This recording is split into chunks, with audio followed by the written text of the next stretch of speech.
Fala amiga, fala amigo, tudo bem? Você quer saber como é que funciona uma apresentação a uma banca de qualificação de projeto de mestrado em educação? Pois é, fica comigo então, por 20 minutos você vai ver como é que eu fiz a minha apresentação falando de inteligência artificial generativa nas propostas de práticas pedagógicas, tá? Dentro da educação profissional e tecnológica. Você vai gostar. Ah, e se você quiser ver o vídeo completo, com todas as invertidas que eu tomei e o resultado final, aqui na descrição você encontra esse vídeo. Se tiver paciência, ele tem 1h40, mas vale a pena se você está interessado em saber como é que realmente a coisa toda funciona. Espero que você curta e que também comente. Bora lá! Generativa, certo? Por isso a gente trata de uma outra, um outro degrau acima da inteligência artificial, isso é importante ser colocado. A gente começa então contextualizando na seguinte medida. Eu sou docente, né, leciono para escolas particulares. Agora, no mês de julho, faço 30 anos de sala de aula e sempre fui um curioso. Tá? Sempre fui um curioso em tentar anexar a minha prática tecnologia, enfim, para manter atualizado, contemporâneo com os alunos também. E aqui, então, como a gente consegue perceber no título, a gente tem os 3 elementos, né, que contextualizam esse trabalho, que são as práticas pedagógicas, que aqui a gente tem a definição de Libani, de 2001, como atividades intencionais voltadas à produção e assimilação de significados, abrangendo a transmissão de conhecimentos, valores, com o propósito de influenciar atitudes e comportamentos dos estudantes. Naturalmente, a gente precisava ter aqui uma definição ou algum ponto que tratasse do ChatGPT, que é a ferramenta que nos proporciona essa aproximação com a inteligência artificial generativa. Haja visto que no dia 30, tem gente que fala que é dia 28 de janeiro de 22, outros falam que é dia 30 de novembro de 22, essa ferramenta foi lançada de forma gratuita sobre a ChatGPT 3, esse era o nome que chamava, e ele então foi que gerou essa curiosidade que eu mencionei no começo como docente, né? Então aqui é importante destacar, e sempre foi o meu ponto de vista, não sou um entusiasta, eu sou um cara que tem cautela para o uso do ChatGPT e qualquer outra inteligência artificial, ferramenta que tenha derivado dele, né, vamos chamar assim, no apoio pedagógico. Por quê? Por causa do seu ineditismo, né, muito novo, tanto que isso tornou a pesquisa um pouco mais difícil, talvez desafiadora de fazer, esse é o termo, tá? E para que a gente possa, então, dentro dessa cautela, reconhecer o potencial que ele tem como objeto de estudo, tá? Visto que ele pode, sim, e essa é uma posição minha, e concordando com o Kanesh, ser uma ferramenta que pode aprimorar experiências educacionais, isso eu não tenho dúvida, contanto que a gente não abandone nunca a devida cautela. E aqui as estratégias educacionais na EPT, né, que é o fruto desse trabalho, de onde eu estou fazendo esse mestrado, que devem levar em conta o potencial das tecnologias emergentes sempre, né, e principalmente o protagonismo discente nas atividades pedagógicas. Tá? Essa é uma definição de Cunha de 2022, e na leitura do trabalho fica evidente que como essas estratégias são trazidas, né, e exploradas também. Então, a partir disso, a gente começa a introduzir, trazendo o problema de pesquisa, que é identificar as possibilidades, afinal, quais as possibilidades de uso desse recurso, né, de inteligência artificial generativa a partir do ChatGPT. O trabalho menciona outras ferramentas nas práticas pedagógicas no escopo da educação profissional e tecnológica, né, para esse trabalho, mas também procurando contribuir com a educação geral, de forma mais ampla. E a partir do problema, então, a gente começa a definir as justificativas para ele. A primeira delas que não está aqui é que com o lançamento dele surgiram muitas, e eu não trouxe nenhuma literatura cinza no trabalho, mas muitas revistas, jornais, pessoas opinando e falando a respeito da eventual panaceia, que seria para vários campos, mas sobretudo para a educação, e o lançamento da ferramenta ChatGPT. Tá? E não concordo com essa ideia de panaceia, não traz soluções para todo mundo, não para tudo e para todos, mas pode contribuir. E dentro desse grande buzz, assim, todo esse alarme, né, por detrás do lançamento do ChatGPT, vem então a curiosidade, e que a gente começa a pesquisar, então, a partir, agora sim, com literaturas referenciadas, né, e muitas delas que estão dentro aqui desse trabalho, que são revisadas por pares e tudo mais, a gente consegue perceber que a quantidade de estudos sobre o tema é grande, de fato é grande. mas muito escassa quando se trata de EPT. Sobretudo, inclusive, quando se trata de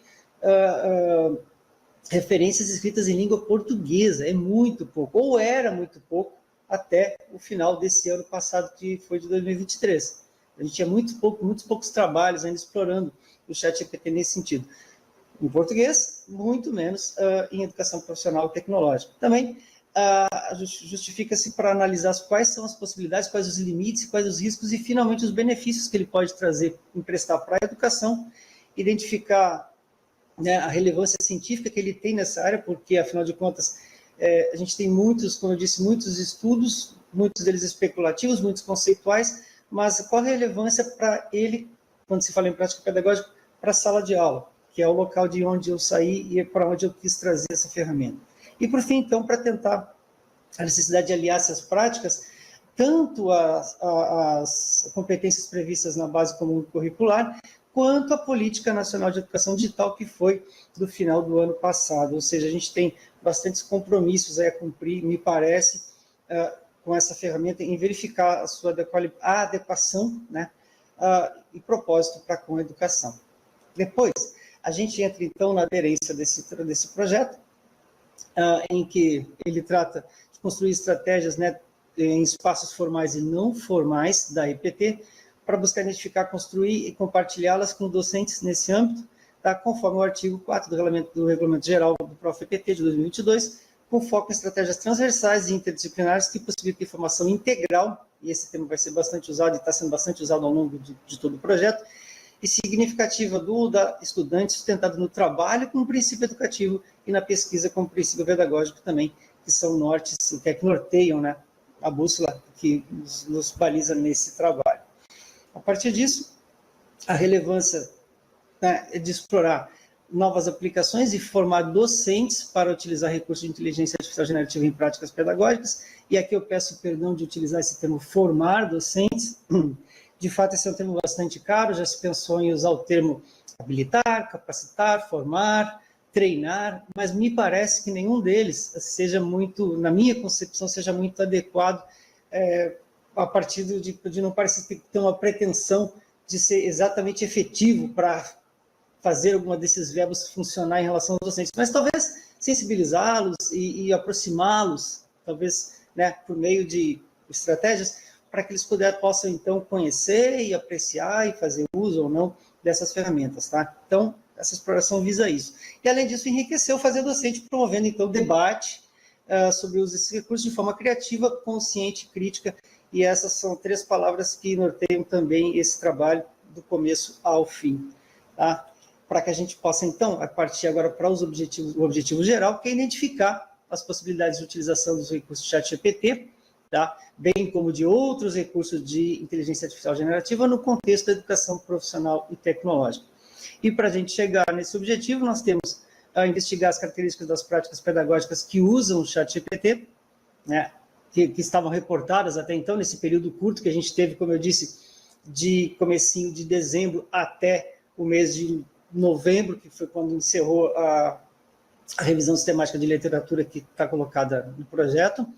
Além disso, identificar as estratégias metodológicas que podem contribuir para a aplicação da IAGEN na EPT, aproximando ela, então, da onde parte esse trabalho, né, que é a educação profissional e tecnológica, descrever essas possibilidades de utilização dos recursos e metodologias que sejam aderentes à EPT, e, por fim, compartilhar por meio do produto educacional propostas de emprego, né, dos recursos de IAGEN em práticas pedagógicas inovadoras, pertinentes e que deem para os discentes o protagonismo, né, para que torne tão significativo esse processo. Seguindo, a gente fala da fundamentação teórica, que traz uma pequena aproximação a partir da educação profissional e tecnológica no Brasil, é um pequeno histórico, as bases conceituais dessas práticas, das práticas docentes na EPT, as características das práticas pedagógicas da EPT, o protagonismo discente, como a gente recentemente citou, na formação do processo de ensino e aprendizagem, e um breve histórico na inteligência artificial e educação. E aqui, quando se fala breve histórico, naturalmente que há de se considerar a inteligência artificial em si e não a inteligência artificial generativa, que é algo que nós temos aí há mais ou menos 1 ano e 6 meses disponível para a gente, né? A partir disso, a gente chega, então, nos procedimentos metodológicos de uma pesquisa cuja abordagem é qualitativa, de natureza aplicada, com objetivos exploratórios e procedimentos técnicos de uma pesquisa bibliográfica e participante. Ou seja, eu vou estar junto dos professores nessa pesquisa. E o instrumento utilizado, então, para que a gente pudesse visitar o estado da arte e também embasar, além, claro, do embasamento, da fundamentação teórica que a gente traz, conectada à EPT, a gente tem, então, uma revisão sistemática de literatura que ocorreu entre os meses de abril do ano passado e setembro, né, encerrada em setembro desse mês de dezembro de 2023. Inclusive, essa revisão sistemática eu estava aguardando para poder dizer para vocês que ela saiu hoje na publicação, mas ela ainda não saiu, ela deve sair entre amanhã, segundo os editores, ela deve ser publicada amanhã, tá? Ou depois, nessa revista que a gente submeteu e teve a sorte de ser tanto o artigo selecionado. A partir disso, então, a gente tem a abordagem que foi utilizada nessa revisão sistemática, cujos critérios, então, incluem o chamado PICO, né, que é um acrônimo de População, Intervenção, Comparação e Resultados, os outcomes, e para a população que a gente escolheu para fazer essa revisão sistemática, então, são professores e estudantes, tá? A intervenção, ou seja, o que foi estudado, as referências utilizadas pela revisão foram o uso do chat GPT para com professores e estudantes. A intervenção, então, procurava identificar as características dessas práticas, né, que utilizaram essa ferramenta. Procurou-se comparar também as diferenças entre o uso dessa ferramenta na educação geral e na educação profissional. E os resultados, então, seriam as descrições das práticas pedagógicas, os contextos que elas foram utilizadas, abordagem e as impressões sobre os resultados. O que nós tivemos disso foi que as questões de avaliação, a partir, então, desses objetivos, procuravam saber em que nível de ensino, curso e unidade curricular ocorreram essas práticas apresentadas nos estudos que foram, né, trazidos na revisão sistemática de literatura, qual o objetivo dessas práticas, né, e qual a metodologia que foi empregada por elas, e também qual a percepção dos autores acerca dos resultados obtidos nas práticas relatadas no estudo. Quando a gente faz uma conexão aqui, só brevemente falando, entre as questões de avaliação e também a abordagem, tá, que a gente teve a população, intervenção, comparação aos resultados, no projeto é perceptível que a gente trata de poucas, aliás, nenhuma, basicamente, nenhum estudo que tratava de educação profissional e tecnológica, era previsto, estava lá, inclusive na justificativa, e também percebeu-se que, em termos de práticas pedagógicas, aconteceu muito pouco. Tanto que, quando a gente vai evoluir aqui, para chegar nos resultados, a gente vai perceber o seguinte: das 1.567 obras que foram selecionadas, a partir dos escritores que educação, ChatGPT e práticas pedagógicas, a gente foi ter 216 artigos selecionados, para chegar, então, a 26 que, basicamente, de alguma forma, respondiam às perguntas que foram colocadas na pesquisa da revisão sistemática de literatura, e que trouxeram para a gente os seguintes resultados, que foram os níveis de ensino estudados, dedicaram-se em grande parte ao nível superior, escassez no ensino médio, por exemplo, porém, foco na multidisciplinaridade, interdisciplinaridade também. Aqui é uma preocupação minha especial para com os alunos do ensino médio, sim, tá? Vejo esse público como um público carente e exposto também a todas as seduções, o poder sedutor da inteligência artificial para com esse público. E para com eles, então, eu tenho o meu receio, né, do uso, de como vão criar cultura em relação ao uso dessas ferramentas. Os objetivos investigaram as perspectivas dos professores e dos alunos. Basicamente foi para testar, ver como os alunos enxergavam aquilo, como os professores enxergavam aquilo de forma crítica na sala de aula, apesar de pouco tratarem de metodologias de ensino e aprendizagem. Então, era muito mais a título de checagem das percepções, tanto de professores e alunos, acerca da ferramenta ChatGPT. Os métodos observavam as habilidades, as competências desses alunos, como eles se desenvolviam para resolver problemas, através de abordagens ativas na interação com objetos e tecnologias. Isso está presente e também é aderente à EPT, nós consideramos assim. E a percepção dos autores, então, aponta o que nós também acreditávamos acontecer, lá na justificativa, do potencial educacional da IA e a necessidade de adaptá-la, criarmos estratégias e políticas de implementação para otimizar os benefícios e mitigar, reduzir os riscos que ela pode nos oferecer. Nos aproximando do final, a gente chega, então, no produto educacional que foi desenhado a partir de toda essa pesquisa. A tipologia dele, de acordo com a documentação da CAPES, do documento orientador de APCN, da área 46, traz o material didático instrucional sob a forma de um livro digital que envolve sequências didáticas e também por meio de textos e videoaulas. Além disso, uma oficina de formação, cuja proposta tem relação direta com o projeto que aqui está sendo apresentado. A partir disso, e eu não sei se eu estou indo muito rápido, por favor me interrompam, eu só não quero ser chato a partir de coisas que já foram lidas por vocês, sobretudo. A gente tem um portfólio criado.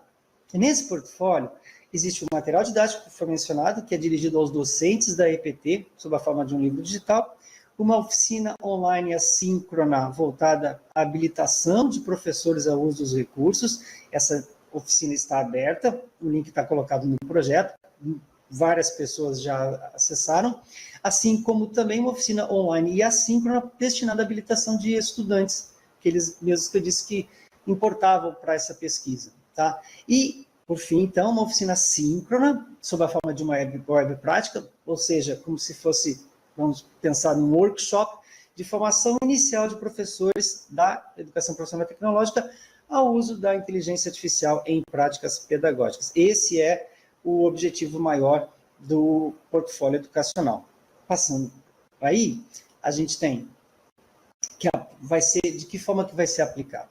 Então, esse livro vai ser compartilhado com os professores, vai haver o compartilhamento dessa oficina online, que é por meio de um sítio eletrônico aberto, gratuito, que já está disponível há quase um ano.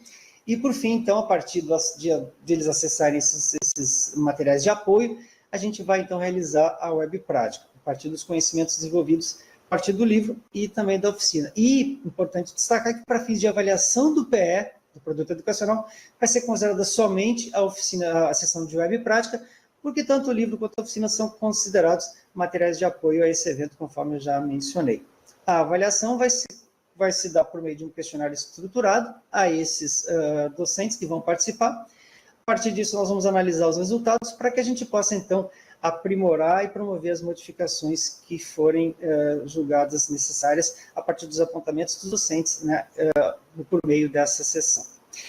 Aproximando, então, do finalzinho, a gente tem que os resultados que se esperam são contribuir para a educação ao explorar o uso de inteligência artificial em práticas pedagógicas na EPT, preencher lacunas, e são várias, até o momento, existentes sobre o tema, estabelecendo um diálogo entre teoria e prática para, então, impactar docentes e incentivar a reflexão sobre a adoção ou não das novas tecnologias.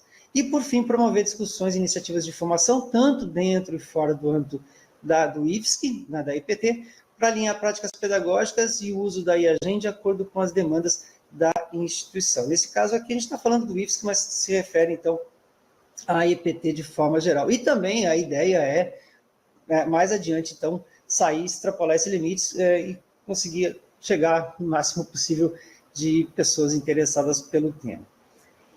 Então, fica aqui, né, um pensamento que eu considero muito real, que parte de Nando Reis, que é tornar o amor real, é expulsá-lo de você para que ele possa ser de alguém. E essa pesquisa gera conhecimento e ele só vai ter valor de fato se ele for sair daqui e poder chegar a outras pessoas, tá? A todos vocês, eu espero que não tenha sido muito rápido, também não tenha tomado muito tempo, mas eu agradeço demais pela atenção. Fica aqui só 83 obras que foram utilizadas na construção do projeto, tá? E claro que a gente não está incluindo aqui as obras também que foram colocadas na revisão sistemática de literatura, que estão lançadas lá ao longo do corpo do projeto.